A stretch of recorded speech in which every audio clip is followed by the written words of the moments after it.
शुरुक के खानदान ने हर चीज़ आम सी लगती थी, लेकिन शुरुक को हमेशा से चीज़ों को महसूस करने की आदत थी जो बाकी लोगों से मुख्तलिफ थी। इसकी उम्र 20 साल के करीब थी और वो अपनी जिंदगी की समत तलाश कर रही थी।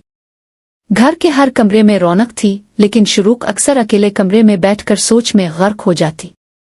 एक रात जब सब लोग सो रहे थे, शुरुक को पानी पीने की ख्वाहिश हुई। वो चुपचाप कमरे से निकली और सहन की तरफ बढ़ गई। रास्ते में इसे पड़ोस के घर से कुछ हंसी और बातचीत की आवाजें आईं। शुरुक ने सोचा शायद वो सिर्फ मामूली गुफ्तगू कर रहे हों, लेकिन कुछ अंदर से इसे अजीब सा खौफ महसूस हुआ।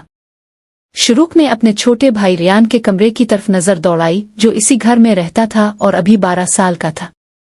रियान अक्सर शुरुक की बड़ी बहन होने की वजह से इसके फैसलों को समझता और उस पर भरोसा करता था।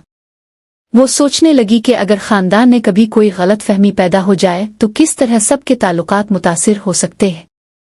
शुरुक ने पानी पिया और फिर वापस अपने कमरे में चली गई।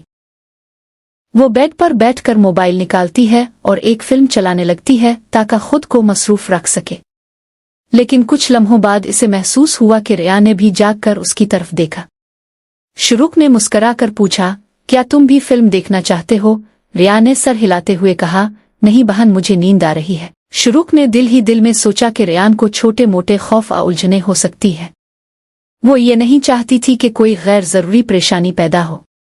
इसने नर्म लहजे में कहा, अगर कुछ भी समझ न आए या खौफ महसूस हो तो मुझे बता देना। हम सबको हिफाजत से रहना चाहिए। ये बात रियान के लिए इत्मीनान का बाइस बनी। शुरुक ने महसूस किया कि कभी कभी जिंदगी में छोटी छोटी बातें भी बड़े नताइज ला सकती है। जैसे कि वो फिल्म में देख रही थी कि किरदार गलत फहमी की वजह से परेशानी में पड़ गए, वो खुद भी ये सोचने लगी कि कैसे एक छोटी सी बात घर में खुशियों और मुश्किलात का बाइस बन सकती है। रात के इस सन्नाटे में शुरुक ने एक सबक सीखा, कभी भी जज्बात और ख्यालात को बगैर सोचे महसूस नहीं करना चाहिए। इसने फैसला किया कि वो रियान के साथ मजीद हसास और दोस्ताना रवैया अपनाएगी ताकि कोई भी गैर जरूरी परेशानी या खौफ पैदा ना हो। इसी दौरान शुरुक ने महसूस किया कि खानदान के अंदर छोटी छोटी बातें और राज बड़े नताइज ला सकते हैं। वो जान गई कि अगर वो समझदारी से काम ले तो न सिर्फ अपने बल्कि सबके लिए सुकून पैदा कर सकती है। रात आहिस्ता आहिस्ता गहरी हो गई और शुरुक ने मोबाइल बंद करके नींद के लिए लेट गई। रियान भी खामोशी से सो गया, लेकिन शुरुक ने दिल ही दिल में ये अहद किया कि वो हमेशा अपने खानदान के लिए महफूज और मुस्बत माहौल फराहम करेगी। इस रात ने शुरुक के लिए एक नया आगाज साबित किया।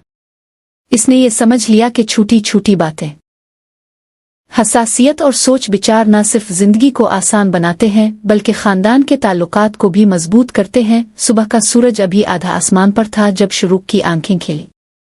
इसे रात भर जो ख्यालात आए थे वो अब भी इसके दिमाग में गूंज रहे थे। छोटी छोटी बातें, छोटे राज और खानदान के अंदर छपी हुई हकीकतें, सब कुछ इसे पहले से ज्यादा संजीदा महसूस हो रहा था। शुरुक ने नाश्ता तैयार करने के बाद देखा कि रियान मुताले में मसरूफ है।